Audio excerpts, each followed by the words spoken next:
da minha fé, da base da minha fé. O que fere a minha fé, eu fico do lado da minha fé. Tá bom? Posso responder, Aline? Pode. Aliás, ô Ju, você tá aí? Aliás, tem uma galera que tá falando o assunto do julgamento, né? Que eu acho que tá pegando aí, né? É. Mas beleza, pode. É, Ju, tá aí? A Aline quer saber o que é repreensão e Isso, o que é exposição. isso. Tá. Tem uma galera que a gente falou sobre isso, né? Aham. Sobre a questão do julgar e do expor, Expor, né? é. Então, viu, Aline? Jesus, ele falou, eu falei, citei Mateus 18, existe uma construção na repreensão. Então, como é que é o processo dessa construção? Primeiro, o Vitor fez uma coisa que eu não gostei, um pecado. Vamos de uma forma genérica. O pastor Vitor falou mal do pastor Esdras. E aí eu fiquei sabendo, eu vou até o pastor Vitor e falo, pastor Vitor, o senhor falou mal de mim? Então, essa é a primeira etapa. Falei, pastor, eu errei, me perdoa. Acabou. Não tem exposição, só houve repreensão. Não foi necessário haver uma exposição, né? Aí, não falei, não sei o que lá. Não, mas o fulano, o Mateus, né, e a Bia me disseram. Vou chamar os dois aqui, são testemunhas. E aí eu levo, converso com o pastor Vitor. Não, falou ou não falou? Falou. Acabou o problema. Não houve exposição. Houve apenas repreensão, conserto, perdão e tudo certo. Então, para a pessoa chegar num nível, Aline, de ser considerado gentia e publicana, E para expor isso e publicamente. publicamente, é sinal que ela perdeu totalmente o temor de Cristo. Essa pessoa não é cristã. Ela não é mais cristã. Porque ela não aceita nem mesmo os passos do processo de correção. Quando o irmão foi falar com ela não aceitou. Quando as testemunhas foram falar com ela, junto com o irmão ofendido, ela também não aceitou. Então, se a Bíblia é a minha regra de fé, eu tenho que estar pautado nela. Então, se for necessário que os meus pecados sejam levados diante da igreja, eu cheguei no último estágio. Eu cheguei num estágio em que eu já não posso ser nem mais considerado um cristão. Tanto que o resultado final dessa exposição, digamos assim, né, é o quê? É a pessoa ser excomungada. Ela não é considerada mais uma cristã. Ela é considerada uma pessoa que não conhece Deus. Um gentil e um publicano. Mas você não acha que o que pega muito com as pessoas é a questão da repreensão de quem tá repreendendo? Porque as pessoas não olham e falam, tá, é pastor, mas também não é sujeito a erros, também a falhas. Então, como um homem, Sim, uma sim. pessoa que é sujeito a erros, vai repreender outro que também é sujeito a erros? Então, porque Deus ele escolheu, ele chamou homens pecadores errados, né? Somos homens pecadores errados, para que a gente possa exortar e corrigir uns aos outros. Quando Paulo ele fala para Timóteo escolher alguém para ser o líder da igreja, ele dá algumas características. O que a igreja tem abandonado hoje? 1 Timóteo, capítulo 3. E uma das características que essa pessoa que é o líder da igreja, ele tem que ser irrepreensível. O que é uma pessoa irrepreensível? É uma pessoa que jamais pode ser chamada a atenção? Não.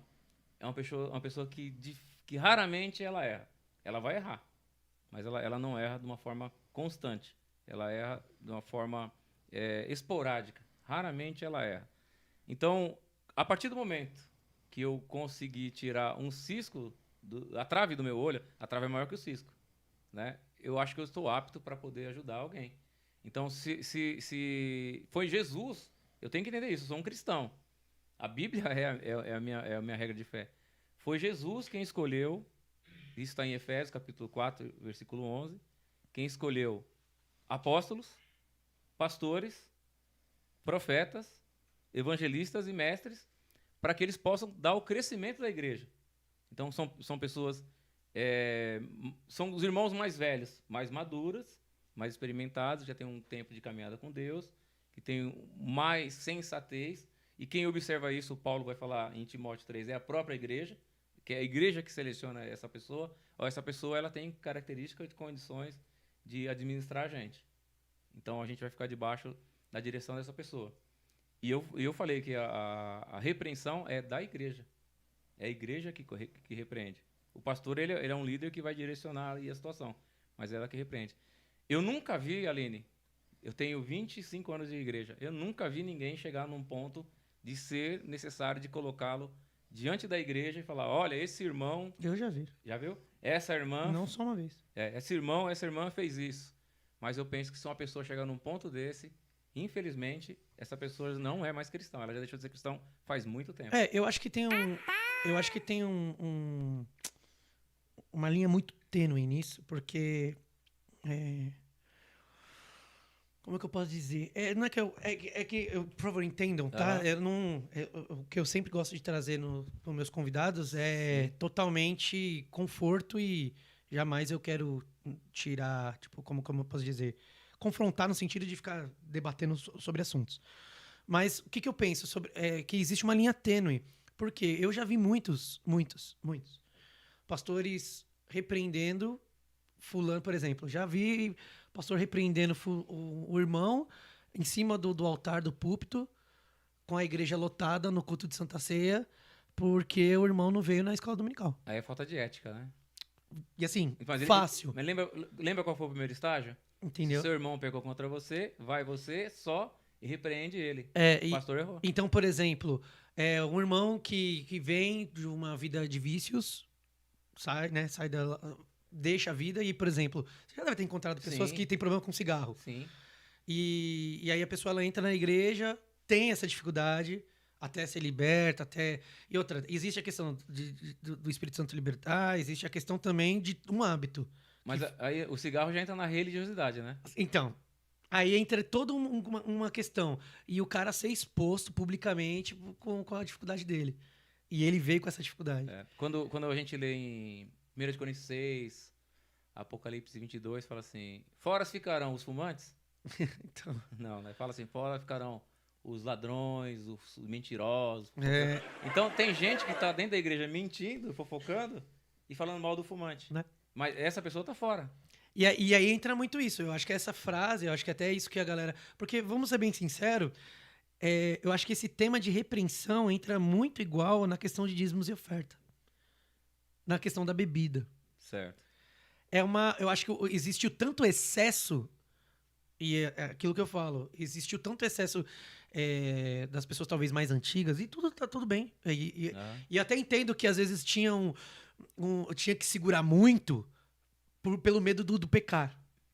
Só que entrava nos excessos.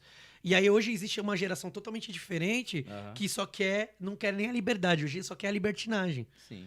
Entendeu? Porque esquece que quer a liberdade, mas esquece que a liberdade traz uma responsabilidade. Aham. Entendeu? Então, o que eu vejo é que as pessoas hoje ela têm uma dificuldade de entender essas coisas devido ao excesso que teve no passado.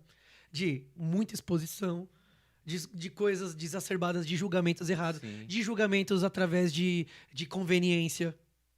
Que existe muito Sim. pastor tendo condutas de tratamento com o membro através das suas conveniências. Porque talvez não agradou a conveniência do cara, Aham. da liderança, e aí existe um corpo, e geralmente uma dificuldade é que essa liderança sempre vai pender pro pastor, Aham. pro líder da igreja, então é muito conveniente ter pessoas convenientes Exato. Assim, e ter os fatos de verdade, entendeu? tem um termo jurídico que chama dosimetria da pena. O que é isso aí? Ali, ó, tem a jurista ali, ó. Então, você vai aplicar a pena conforme o crime, falando de crime, tá? O crime que a pessoa cometeu. Eu não posso pegar um ladrão de galinha e condená-lo na pena máxima do roubo. Galinha vai furtar, do furto, como um camarada comete um furto qualificado, né? Então, quando eu falo dessa questão da repreensão, só para a gente finalizar, ela é bíblica, é doutrina bíblica. Eu estou falando de um ponto de doutrina bíblica. Eu não estou falando de achismo, de euquerismos, de empoderamentos que pessoas pensam que tem na igreja.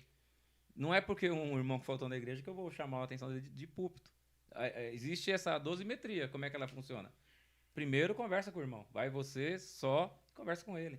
Então, o irmão faltou no domingo, o pastor não gostou, ele não tem que chamar a atenção do camarada de púlpito. Ele tem que chamar a atenção dele em particular. Chega nele em particular, irmão, domingo você faltou. Eu não consigo nem entender esse chamado, mas tudo bem. Domingo você faltou porque ninguém é meu funcionário, né? Então, eu acho que vira Cê- empresa. né? Ninguém é meu funcionário, entendeu? O que eu estou falando, assim, é de pessoas que elas chegam num nível de um desvio doutrinário tão grande de não ser considerada mais uma cristã, dela ter que ser apresentada na igreja. Quando isso acontece, a igreja toda já sabe o que essa pessoa fez. Ela não está sendo exposta. Todo mundo já sabe o que ela fez. Então, mesmo porque você falou que ela Advogada. advogada, né?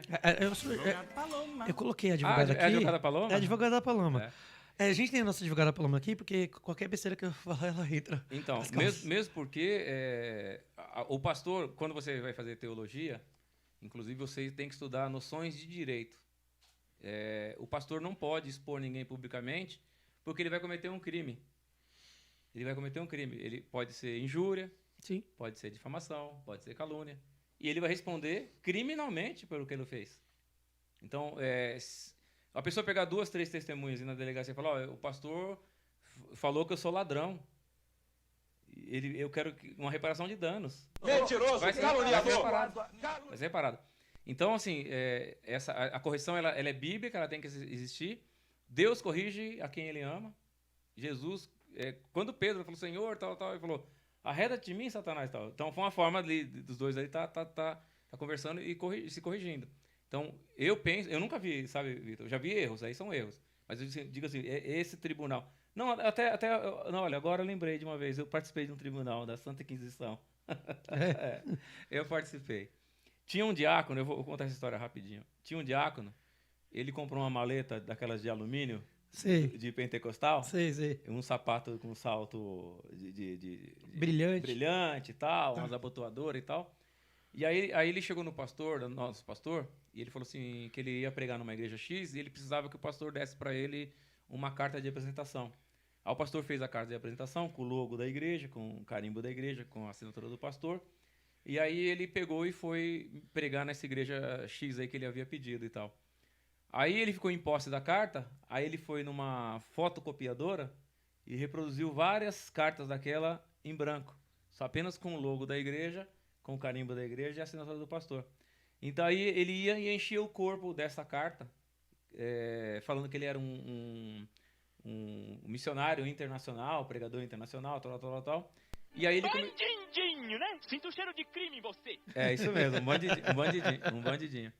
E aí ele pegou e ele pegou essa carta e ele distribuía nas igrejas, ele ia pregar e ganhava dinheiro tomando as ofertas da igreja. Cobrando para pregar. Cobrando para pregar. E sabe quem denunciou esse diácono? A dona da fotocopiadora. Ela ficou tão constrangida, que o Paulo fala, né? Fala assim, ó, vocês cometem pecado no meio de vocês, que até mesmo no meio dos gentios é vergonhoso falar. A dona da fotocopiadora procurou o pastor da igreja, relatou o que estava acontecendo, trouxe uma cópia, que ela tirou uma cópia em branco E mostrou. Mostrou, falou, tá aqui a prova, a pessoa é uma pessoa assim, assim, assado. Como a igreja tinha as credenciais, mostrou as fotos dos oficiais e identificou, é esse camarada aqui e tal. Aí depois ele contou pra gente, na época eu era presbítero, e ele pediu para eu fazer uma investigação junto com o pessoal do presbitério, a gente fez a investigação e chegamos à conclusão que o irmão realmente estava fazendo isso. O pastor foi até ele, conversou com ele negou. Aí foi o pastor, com o pastor e um presbítero conversar com ele negou. Aí marcou uma reunião onde ele ia chamou a mulher da cooperadora. Com a mulher da cooperadora, com todas as provas materiais e toda a igreja, onde ele ia passar por esse crivo. Ele ia ter que ou ele negar o pecado dele e ele ser considerado gentil publicano, ou assumir o pecado dele e ele seria corrigido, perdoado e corrigido, que o padrão é esse, né? Reconhecer o erro. Aquele que reconhece o pecado e deixa, alcança a misericórdia. E teve essa reunião. E quando ele chegou na reunião, ele não suportou e ele confessou o pecado dele. E aí ele foi perdoado pela igreja, ele foi recebido novamente pela igreja. É lógico que ele passou por um período de acompanhamento e tratamento, e aconteceu isso daí. Não é que ele foi exposto, você vê? Ele que quis ir até a última instância. Porque quando o pastor falou com ele e falasse, pastor, eu fiz, ele seria repreendido, ninguém ia ficar sabendo disso, ia passar por correção, ninguém ia ficar sabendo disso. Não, ele quis ir até a última instância. Eu lembrei disso aí agora.